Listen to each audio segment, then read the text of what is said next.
Colossians 3 verse 10, and it reads, "And have put on the new man who is renewed in knowledge according to the image of him who created him."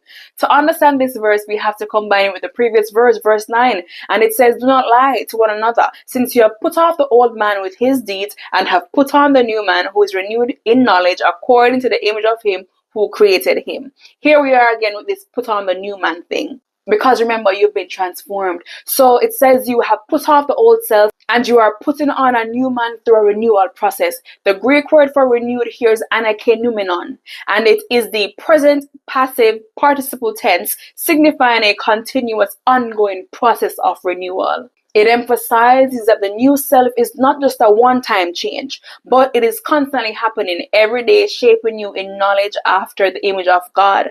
But why the image of God? Why not just a better you?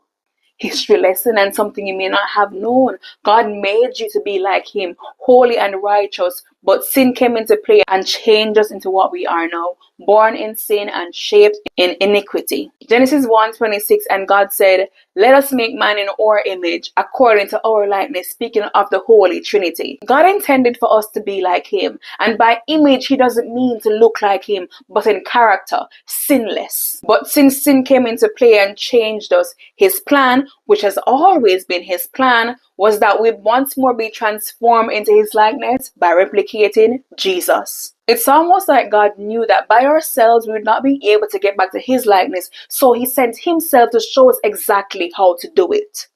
The phrase "in knowledge" further clarifies the nature of the renewal, linking it to a deeper understanding and recognition of God and his will. Because it's not just about feeling loved and feeling saved, it's about knowing the one who loves you and the one who saves you. Because we're taught so many things from the day we were born, our heads are filled with knowledge, and you see, knowledge is what determines how we operate. So for us to be renewed when we come to Christ, we must also be renewed in our knowledge. We have to unlearn to learn. We have to be taught his way, which is a very different way from the sinful way that we were born into. The way that was intended from day one by the one who created us. You see, though we were born spiritually messed up, God knows how to renew us. So let him renew you.